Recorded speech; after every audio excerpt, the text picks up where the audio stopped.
the passing of the Trump Act. And it's going to make it a lot harder for, again, working class immigrant families to be able to access higher education. And how it could repeal in-state tuition for undocumented students. Caplin News DC Bureau goes live. Investigations begin. I'm still in shock. Like, this is insane. After a tragic week for air travel. And Washington, D.C. welcomes 2 new residents. I think it'll just help, motivate more people to, realize, what's going on. And their diplomatic tie between China and the U.S. These stories and more coming up on Newsbreak. Hello, South Florida. I'm Dylan Pizet. I'm Jason Arrow. Today is Monday, February 3rd, 2025.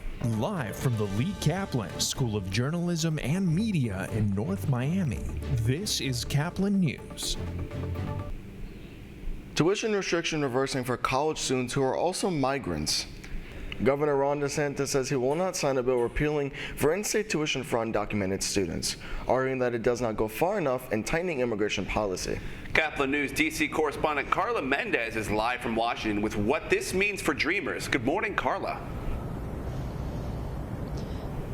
Good morning, Jason and Dylan. The dispute over this bill between the legislature and Governor DeSantis is adding to the growing divide over how to address immigration.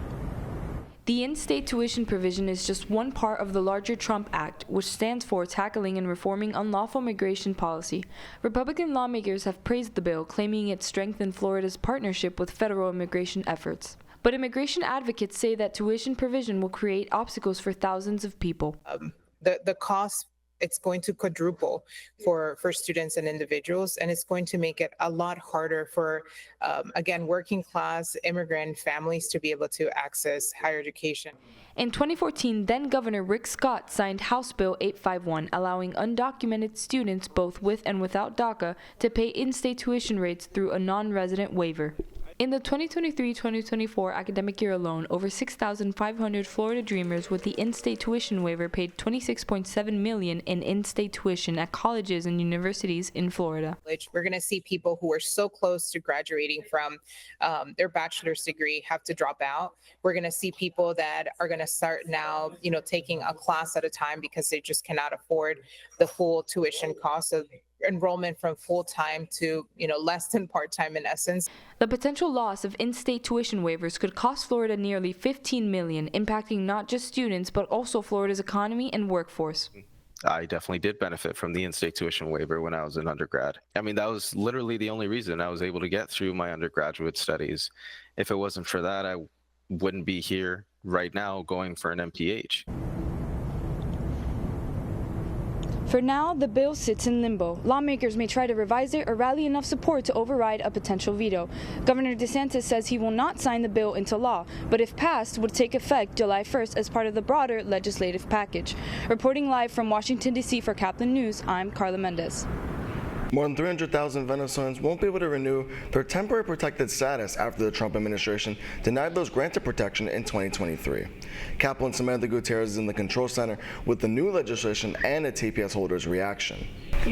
Over half of the Venezuelans with temporary protective status will lose TPS. Homeland Security Secretary Kristi Noem revoked one of the 2 TPS designations. Now those who received TPS in 2023 have until April to find legal status. The New York Times was the first to report Homeland Security's termination notice after the 18-month extension was overturned last week. I already have a life in this country, but there's no other option. More than 250 people with status until September will not be affected at the moment. Their protective status will be decided in June, which brings uncertainty to their future legal status. The people that are under TPS are paying taxes that have been contributed to the country for most of the years that they have been here. I spoke to a TPS holder who, for legality, chose to remain anonymous. They arrived with a tourist visa in 2015 and filed for asylum. They acquired TPS in 2021 and froze their asylum case. I'm not illegal, but I actually get kind of scared to encounter ICE officers since you don't know what could happen.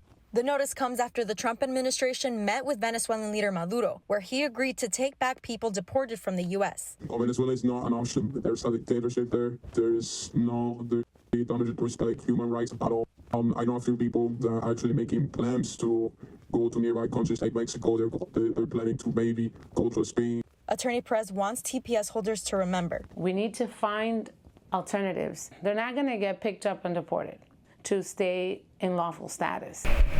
Venezuelans under TPS since 2023 will have 57 days to find legal status. Some include U visas, applying for untimely asylum, or adjustment of status. As for TPS holders with an expiration date of September, Homeland Security must decide whether or not to extend it in June. Reporting for Caplin News, I'm Samantha Gutierrez. A horrific week for air travel. The NTSB is now investigating 2 deadly plane crashes, the latest involving a medevac jet which crashed outside of a neighborhood in Philadelphia Friday night. At least 7 people were killed. Caplin's Laura Iglesias has the latest details on both crash investigations. This past week was a horrific time for air travel. The NTSB is now investigating 2 deadly plane crashes that sadly led to many losing their lives.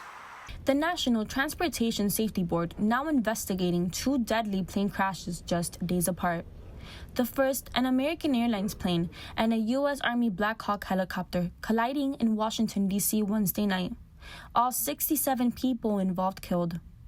The latest involving a medevac jet which crashed into a neighborhood in northeast Philadelphia Friday night, causing a fiery explosion on the ground, terrifying people nearby. Oh my goodness. All I could see was a big ball of flames in the sky. And it shook the entire building. The whole building shook. I was in shock. I'm still in shock. Like, this is insane. The jet was carrying 6 people, including a pediatric patient and her mother. Officials say the girl was being treated for an illness at Shriners Children's Hospital and was returning home to Mexico. It was only afloat for a very short period of time before something went terribly wrong and it crashed.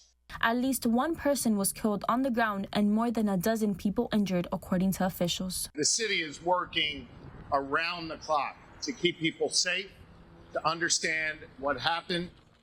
The NTSB also investigating the crash involving an American Airlines flight from Wichita, Kansas, that was trying to land at Reagan National Airport when it collided with the U.S. Army helicopter. An internal preliminary report from the FAA shows staffing was not normal for the time of day and volume of traffic, according to the New York Times. An air traffic control source telling CNN 1 controller was doing 2 jobs, handling both helicopter and local plane traffic, a setup that wasn't uncommon. There is still so much more information to uncover. We wait to hear more during these upcoming days. For Caplin News, I'm Laura Iglesias. This morning, Secretary of State Marco Rubio's first overseas trip continues as he holds talks with leaders from Central America. Rubio met with Panama's President Jose Raul Mulino yesterday. He told Mulino and Panama's foreign minister that President Trump is concerned China has too much control over the Panama Canal, but the president's desire to control the canal once again has caused diplomatic pressure. Of all the agencies out there was none I would rather be in charge of and lead, because we truly have, think about this, we have the greatest diplomatic corps in the history of the world. Mulino has said several times that Panama's control over the canal is not up for debate. The Trump administration follows through with plans to tariff 3 of the United States' major trading partners. President Trump signed off on new tariffs from Mexico, Canada, and China to prevent fentanyl and illegal immigration and energy issues in the U.S. Mexico and Canada will get a 25% tariff, while China will get a 10% tariff. More than 50 senior-level workers at the Education Department are on paid administrative leave. This comes after the Trump administration started getting rid of federal employees in the DEIA programs. According to sources, employee emails were suspended after letters were sent, although they will continue to get paid for an indefinite time. And the union said their jobs are not related to DEIA. Protesters in action this morning after President Trump's immigration policies take effect. Thousands of people marched on the streets of Los Angeles yesterday following an increase on ICE raids, deportation measures on undocumented immigrants. Protesters marched to City Hall and blocked traffic. They also held flags that said no one is illegal. There were no reports of arrests. Super Bowl Sunday isn't the only big Sunday night for Kendrick Lamar. We'll have a recap of the Grammy Awards. That's so ahead, and so is this story. I'm really happy to see a really good enclosure here at the DC Zoo. It seems like there's plenty of, we just saw a panda climbing up a tree. Panda diplomacy has a couple of new additions welcome visitors to a major U.S. zoo. Newsbreak will be back in 2 minutes.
Radcliffe Art and Design Incubator is the velocity accompanying the fellow's rudder, as in a boat. Unless there is movement or action, the planned direction is of little consequence. We encourage the creative ideas into action, and from the experience of doing, we critically assess the feedback, adjust, and set out to rediscover the potentialities of an entrepreneurial mindset.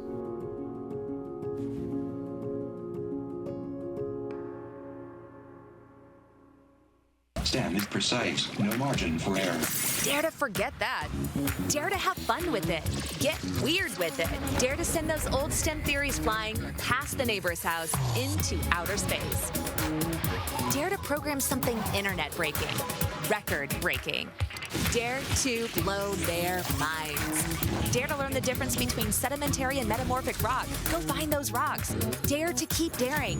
Dare to STEM. Check out She Can STEM to get started.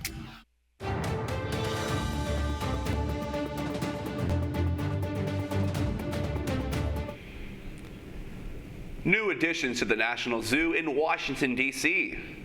The pandemonium is back in the nation's capital. 2 black and white ambassadors have returned to the National Zoo, marking the start of a new era in panda diplomacy. Caplin News reporter Rafael Hernandez has more. The giant panda couple Bao Li and Qing Bao have already captured the hearts of thousands since their public debut. But they are also living reminders that some of the world's most precious species need our help to survive. The 3-year-old pandas were brought stateside in October as part of a conservation partnership between the U.S. and China that goes back over 50 years. That partnership helped take the giant panda off the endangered species list. But experts say there are still less than 2,000 pandas living in the wild. The National Zoo is trying to change that. I'm really happy to see a really good enclosure here at the DC Zoo. It seems like there's plenty of... We just saw a panda climbing up a tree, which is, to me, a good sign that they have things to do that mimic what they do in their real life. In November of 2023, the zoo's previous giant pandas Tian Tian, Mei Zhang, and their cub Zhao Shiji returned to China as their loan agreement ended. Now, under a new agreement, Bao Li and Qing Bao will call DC home for nearly a decade, inviting visitors to join the fight for panda conservation. I think it'll just help motivate more people to realize what's going on, climate change and all these issues that people are causing with endangering species and especially the pandas. I think it'll make them act on it, you know? The whole world can see the panda, especially everywhere and especially in U.S. I think it's a great opportunities to for everybody to understand the panda and understand the Chinese culture. Bao Li and Qing Bao will stay in D.C. until 2034, and any cubs they birth will move to China once they turn 4 to enter the breeding program. Reporting for Caplin News in Washington, D.C., I'm Rafael Hernandez. The 67th Grammy Awards left Florida rapper Doechii tearful after winning her first Grammy, Best Rap Album for Alligator Bites Never Heal. Beyoncé won her first Album of the Year award and 2 more Grammys, pushing her record career total to 35. Other winners include Sabrina Carpenter, Charli XCX, and Chappell Roan. Kendrick Lamar won the most Grammys of the night, including a record for the Song of the Year, Not Like Us. That's all the time we have for Newsbreak. I'm Jason Arrow. And I'm Dylan Bazay, and you can get more news anytime at caplinnews.fiu.edu.